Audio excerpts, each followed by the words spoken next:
24 ঘন্টা অতিক্রান্ত জয়ের পর বিজেপি কান্ডারি রাজ্যের রাজ্য প্রেসিডেন্ট শ্রমিক ভট্টাচার্যেরও 24 ঘন্টা পার হলো জয়ের, প্রায় 24 ঘন্টা হতে চললো যে জয় ঘোষণা হয়েছে। তারপরে কালকে দুপুরে এখন প্রায় 1:45 বাজে, এই সময়টা পরিষ্কার হয়ে গিয়েছিল রাজ্যে পালাবদল হয়ে গেছে, বিজেপি ক্ষমতায় আসছে। আর এখন 24 ঘন্টা হতে চললো। এই 24 ঘন্টা পর গতকালকে থেকে আজকে কি কি পরিবর্তন দলে, মনোজগতে এবং পার্টির মধ্যে হয়েছে? এতটাই উচ্ছ্বাস ছিল চারিদিকে, এতটাই ব্যস্ততা ছিল, এতটাই আবির ছড়াছড়ি হয়েছে যে তার মধ্যে মনোজগতে পরিবর্তন কিছু হয়েছে বলে মনে হয়। পুরোটা ভালো করে ঘুমোতেও পারে, রাত্রি 2টোর পরে শুতে গিয়েছিলাম, সকালে খুব মানিয়ে গিয়েছিলাম। এখনো ঠিক আমরা যে এসে গেছি ক্ষমতায়, পশ্চিমবঙ্গ বিজেপি সরকার হতে চলেছে, এটাও এখনো আমার পুরোপুরি আমি তাতে আত্মস্থ হতে পারি।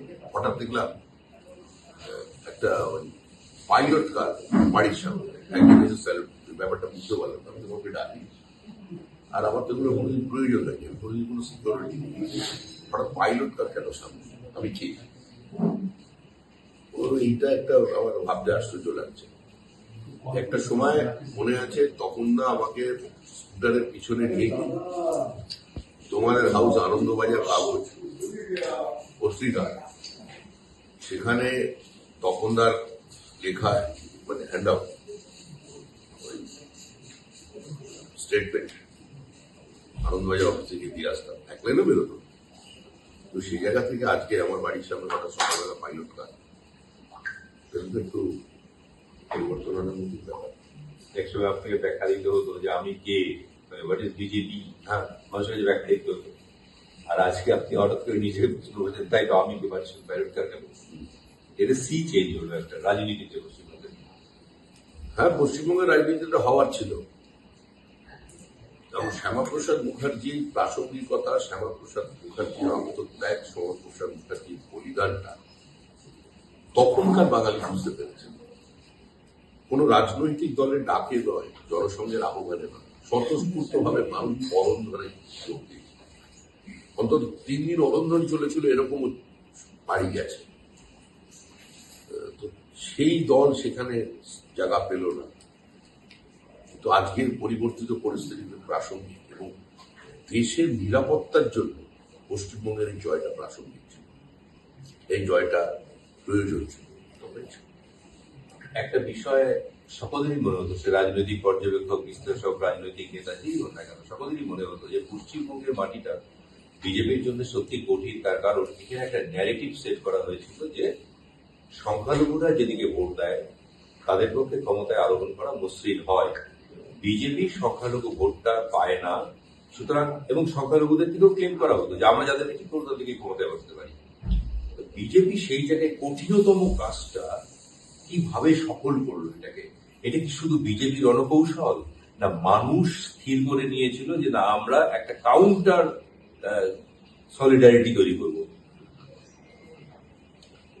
কিছু ধর্মান্ধ মৌলবাদী, আমি সমস্ত সংখ্যালঘুর উদ্দেশ্যে বলছি, আমরা জাতীয়তাবাদী মুসলমানদের বিরোধী নই।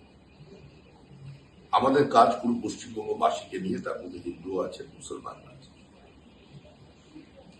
কিন্তু ধর্মান্ধ মৌলবাদীদের কাছে আত্মসমর্পণ এবং তারা ঠিক করে দেবে পশ্চিমবঙ্গ কোন দিকে যাবে, এটা চলবে না। এটা মানুষ ঠিক করে নিয়েছে। আর সেই মানসিকতার প্রতিফলনটা ইভিএম অংশে পেয়েছে। আসামের ডেমোক্রেসি থেকে আমি আগেও বলেছিলাম ভোট চলাকালীন যে দুবারের জন্য আসামের সরকার বিজেপি আছে এবং তৃতীয়বারও আসছে, এটা কালের দেওয়াল লিখন, পরিবর্তন হবে না, বিশ্ব মার্জিন। তাই হয়েছে।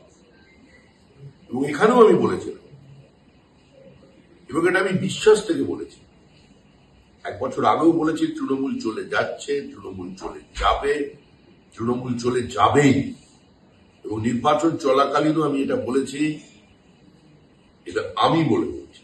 এখানে ব্যক্তি শ্রমিক ভট্টাচার্য, এখানে যারা এই রাজনৈতিক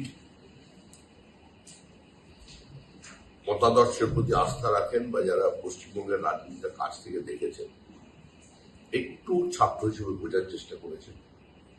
সেই বুঝেই আমি বলেছিলাম যে আকাশ নবান্নে নেমে আসতে পারে, গঙ্গার জল ঢুকে পড়তে পারে রাইটার্সের দোতলায়, একেন বাবুর মাথায় চুল গজাতে পারে, কিন্তু তৃণমূল কংগ্রেস চতুর্থবারের জন্য ক্ষমতায় আসবে না। সেটা হয়েছে, সেটা হওয়ার ছিল, এটা পূর্ব নির্ধারিত, এটা কালের দেওয়াল লিখন, এটাকে কেউ অন্যথা করতে পারবে না। তৃণমূল তার জীবন চক্র সম্পূর্ণ করে ফেলেছিল। আর মনে রাখবেন, গণতন্ত্রে ঔদ্ধত্য আর স্পর্ধার কোনো জায়গা নেই। তৃণমূলের ঔদ্ধত্য তৃণমূলকে আরো তাড়াতাড়ি যেতে বা আমাদের মার্জিনকে বাড়তে সাহায্য করেছে। আমি দেশের স্বরাষ্ট্রমন্ত্রীকে ওই ভাষায় সম্বোধন করব, আমি হদল কুতকুত বলবো, এটা কোন শিক্ষা? ডিজে বাজাবো? আরে ডিজে বাজানো বন্ধ করার জন্য বিজেপিকে মানুষ ভোট দিয়েছে। রবীন্দ্র নজরুল সন্ধ্যাকে ফেরানোর জন্য মানুষ ভোট দিয়েছে। কোথায় গেল ডিজে? আমরা তার কর্মীদের বলছি, কোন আক্রমণ যদি কেউ করে বিজেপির পতাকা হাতে কোনো রাজনৈতিক দলের কর্মী, এমনকি অশালীন শব্দ বাড়ির সামনে যদি গিয়ে কোনো মহিলার উদ্দেশ্য বলে, তাকে দল থেকে বার করে, কোন রাজনৈতিক হিংসা চলবে না। প্রশাসনকে বলছি, আমি আমি বাংলা থেকে এই রাজনৈতিক সংস্কৃতি আমি নয় আমরা বদলাতে চাইছি। এটা রাজনৈতিক সমাজ হয়ে গেছে, মানুষ একে অন্যের সঙ্গে কথা বলবে না।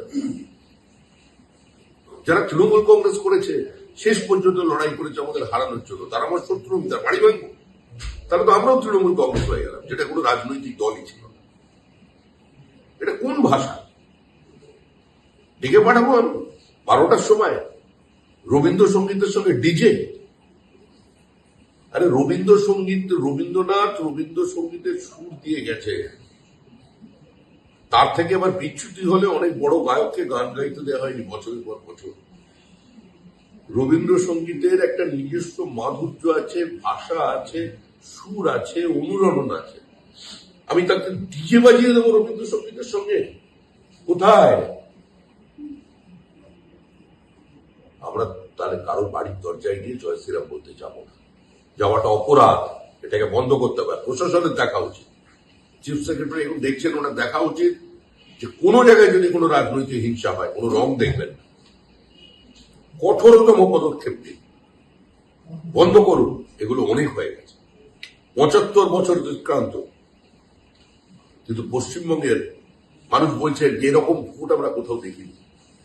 আশ্চর্য হয়ে বলছেন, সবাই বলছে, তুমিও বলেছো এই ভোট তোমার জীবনে তুমি দেখো, কিন্তু এই ভোট তো প্রতিনিয়ত মহারাষ্ট্রের মানুষ দেখেছে, হরিয়ানার মানুষ দেখেছে, রাজস্থানের মানুষ দেখেছে, বিহার উত্তরপ্রদেশের মানুষ একটা ভোট দেখছেন, তার সঙ্গে আমাদের মিল নেই। 7টার পরে তৃণমূল কংগ্রেস আর বিজেপি কর্মী এক জায়গায় বসে চালাতে পারে না, ভোট হয়ে যাবার পরে এটা তো ফেরাতে হবে। আরেকটা খুব ইন্টারেস্টিং জিনিস মানুষ লক্ষ্য করেছে, এটা গোটা পশ্চিমবঙ্গের মানুষ এতদিন ধরে একটা অভ্যস্ত ছিল একটা জিনিসের মধ্যে, ক্যান্ডিডেটের মুখ, মানে যে দেব, কোয়েল, আপনারাও নিয়ে এসেছিলেন বিভিন্ন নায়ক নায়িকা 2021 সালে। আবার প্রচারের মুখ হচ্ছে বুদ্ধিজীবী, অপর্ণা সেন, জয় গোস্বামী, সিজাত, তারপরে আরো অনেক বুদ্ধিজীবী, মানে লেখক, শিল্পী, তাদের সমাহার করা। বিজেপি এই বছর নির্বাচনে লড়লো, এ দুটো ফ্যাক্টরকে বাদ দিয়ে, না তো কোনো সিনেমার আর্টিস্ট একে তাকে ধরে নিয়ে এসে সেলিব্রিটি মুখ ক্যান্ডিডেট করলো, না কোনো বুদ্ধিজীবীকে সামনে রেখে প্রচারের অভিমুখ করলো। হার্ডকোর পলিটিক্যাল লোকেদেরকে ক্যান্ডিডেট করা, হার্ডকোর পলিটিক্যাল ক্যাম্পেনিং করা, এইটা দিয়েই সব সাফল্য আসা। এটা দীর্ঘ বছর মানুষের কোনো উপলব্ধিতে নেই, অভিজ্ঞতায় নেই। রাজনীতির একটা নিজস্ব ভাষা আছে। পশ্চিমবঙ্গের মানুষ রাজনৈতিক সচেতন, প্রত্যেক নির্বাচনে জয় পরাজয়ের মধ্যে দিয়ে রাজনৈতিক দল কিন্তু শিক্ষা নেয়, আমরাও নিয়েছি। আমি এটা মনে করি না যে কোনো শিল্পী, সাহিত্যিক, চিত্র তারকা তারা রাজনীতি করতে পারেন না বা তারা রাজনীতি বোঝেন না, কিন্তু একটা বিষয় খুব গুরুত্ব সহকারে বিবেচনা করতে হবে, যে রাজনৈতিক তামাশা বলে একটি বিষয় আছে। আমাদের এখানে রাজনৈতিক তামাশা হচ্ছে। মানে কারা কাকে চ্যালেঞ্জ করছেন, কারা রাজনীতি করছেন? সবাই তো রাজনীতি করার কথা নয়, সবাই রাজনীতি করতে পারে না। এটি কোনো ফুটবল ম্যাচ নাকি যে আমি দু দলের মধ্যে পায়ে বল নিয়ে নেমে পড়লাম। রাজনীতি তো নিজস্ব ভাষা আছে, সেই ভাষার সঙ্গে কোনো যোগাযোগ নেই। সবসময় একটা চ্যালেঞ্জ, সবসময় আক্রমণ, দেখে নেব এই কি। আর সবচেয়ে দুর্ভাগ্য, আমাদের এখানে জুডিশিয়াল অ্যাক্টিভিজম শুরু হয়ে গেছে, যেটা কোনো সুস্থ গণতান্ত্রিক ব্যবস্থার কাম্য নয়। মানুষের দেহ করের কোটি কোটি টাকা খরচা হলো শুধুমাত্র চোরেদের বাঁচানোর জন্য, চুরি ঢাকার জন্য। টাকা কার টাকা? মানুষ শ্রমশক্তি দিয়ে যা অর্জন করে প্রত্যক্ষ বা পরোক্ষ করের মধ্যে দিয়ে রাজ্যের কোষাগারে জমা করেছে, সেই টাকা কেন্দ্রের প্রকল্প নেব না, বাস্তবায়িত করতে দেবো না। এর অর্থ কি? কেন্দ্রের টাকাটা কি নরেন্দ্র মোদীর টাকা? সেটাও তো মানুষের টাকা। একইভাবে কেন্দ্রের কোষাগারে মানুষের টাকা মানুষের কাছে ফিরে আসাটা বন্ধ করে দেওয়ার প্রচেষ্টা, সেটাকে আমরা শেষ করতে পারি চেষ্টা করি। একটা প্রশ্ন আপনাকে করবো না, জানি যে এটার কোনো উত্তর নেই আপনার কাছে, যে কে মুখ্যমন্ত্রী হবে। তো দল ঠিক করবে কে মুখ্যমন্ত্রী হয়, কিন্তু দলের রাজ্য সভাপতি আপনি। আগামী দিনে তৃণমূল কংগ্রেস কোন রাজনৈতিক বাতাবরণের মধ্যে থাকবে, যে বাতাবরণ একটা সুস্থ রাজনৈতিক আপনি বারবার করে বলছেন, যেখানে অথচ আপনার দলের কর্মী সমর্থক হোক, সাধারণ মানুষ হোক, এইগুলো নিয়ে বহু প্রশ্ন রয়েছে যে অভিষেক বন্দ্যোপাধ্যায়ের নিরাপত্তা এরকম কেন একজন সাংসদ হিসাবে তার বাড়ির সামনে চারদিকে ঘিরে রাখা হয়, কালীঘাট অঞ্চলে প্রচুর লোক না, ওসব অভিযোগ করছেন, এই ব্যাপারগুলো নিয়ে ওসব থাকবে না। আমাদের দলের কর্মীরাও যেরকম আক্রমণ করবে না, সেরকম আমরাও মানুষকে জানাবো যে কসব পুলিশ নিয়ে গিয়ে দিল্লিতে একটা পলিটিক্যাল ট্যুরিজম, এসব চলবে না। আমার দলের ক্ষেত্রেও, অন্য দলের ক্ষেত্রে, আমার দলের ক্ষেত্রেও কিছু কিছু মানুষের কাছে নিরাপত্তা আছে, নিরাপত্তা রক্ষী আছে, সেগুলো বহু জায়গায় উইথড্র করবে। এ চলবে না, এটা চলতে দেওয়া যাবে না। এটা পুলিশ দিনের পর দিন, ঘন্টার পর ঘন্টা দাঁড়িয়ে আছে, 200-250 পুলিশ নিয়ে দিল্লি যাচ্ছে। এই যে তামাশা চলছিল, এটা মানুষ কিভাবে দেখেছে? এর জন্যই তো মার্জিন বাড়ছে। এগুলো যে নিরাপত্তার ঘেরাটোপ দেখেই আজকে তো 15,000 মার্জিন হয়ে গেল মুখ্যমন্ত্রী নিজের খাস কথা। না, অনেকে আশঙ্কা করছে এটা প্রতিহিংসামূলক আচরণ হতে পারে ওদের প্রতি। বিজেপি কোনো প্রতিহিংসামূলক আচরণ করার রাজনৈতিক দল নয়, আমরা করিনি। থাকলে অনেকদিন অনেক আগে চলে যেতাম। 2021-এর নির্বাচনে আমাদের লড়াইয়ের কোনো প্রয়োজন ছিল না, আমরা এমনি ক্ষমতায় চলে আসতাম। তবে হ্যাঁ, ইডি সিবিআই এর ওপর মানুষের ক্ষোভ আছে, তাদের তদন্ত প্রক্রিয়া, তদন্তের গতি নিয়ে মানুষের ক্ষোভ আছে। কারণ বহু প্রশ্ন আপনি আমায় করেছেন, আমি তার উত্তর দিতে দিতে আপনিও ক্লান্ত, মানে আমি ক্লান্ত হয়েছি, আপনিও শ্রান্ত হয়েছেন প্রশ্ন করতে। এগুলোর শেষ হওয়া দরকার। এই চোর পুলিশ খারাপ করা, স্টেটের ভিজিলেন্স আছে, অন্তত মিউনিসিপাল স্ট্যাম্প, আরো ছোটখাটো যা আছে, চারিদিকে তো আছে। শেষ প্রশ্ন, সেটা হচ্ছে আপনার মুখেও একদিন শুনেছি তৃণমূলে যোগদান করার জন্য আপনার কাছে প্রস্তাব এসেছিল, আপনি ফিরিয়ে দিয়েছেন। আপনি বলেছেন যে পার্টিতে আমি করেছি সেই পার্টি থেকে সরে যাওয়ার কোনো প্রশ্নই হলো না। আজকে যে পার্টি থেকে অফারটা এসেছিল তারা আজ রাজনৈতিক ভাবে বিচ্ছিন্ন হয়ে পড়েছে, ক্ষমতা থেকে বিচ্ছিন্ন হয়ে পড়েছে। তার দলনেত্রীকে আপনি কোনো বার্তা দিতে চান যে আগামী দিনে দল, আপনার দল তাকে কিভাবে দেখবে, বা আপনার সরকার, আপনাদের সরকার তার প্রতি কিরকম ব্যবহার করবে, এবং তার প্রতি কোনো শুভেচ্ছা বার্তা?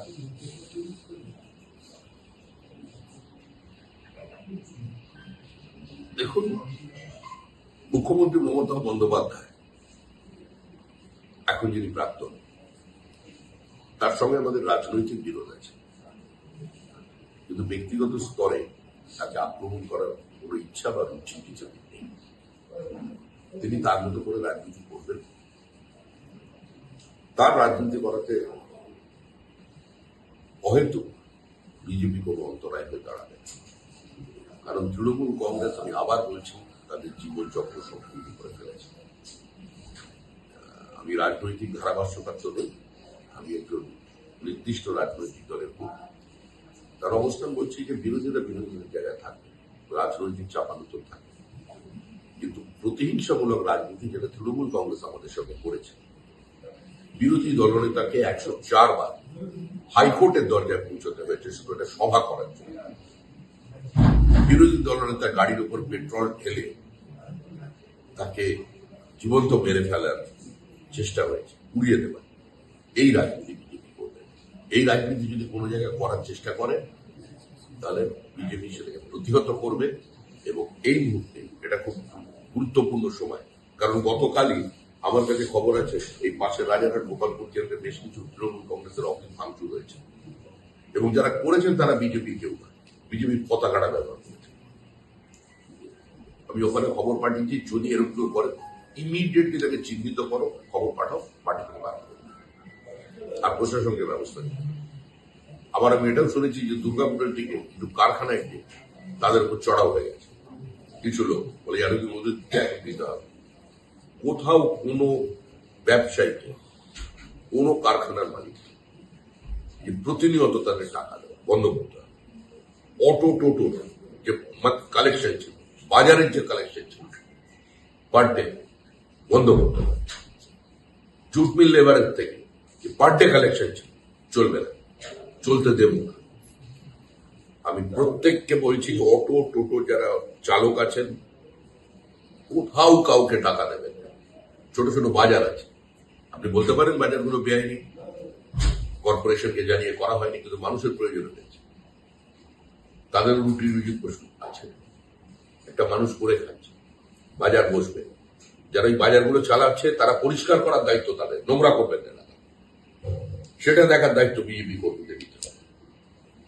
প্রতি সপ্তাহে বাজারের জন্য তুমি জায়গা দিয়েছো বলে তার থেকে টাকা নিতে হবে, এই বন্ধ করতে হবে। পুলিশকেও বন্ধ করতে হবে, আর দলের কর্মীকেও বন্ধ করতে হবে। এই জিনিস চলতে হবে।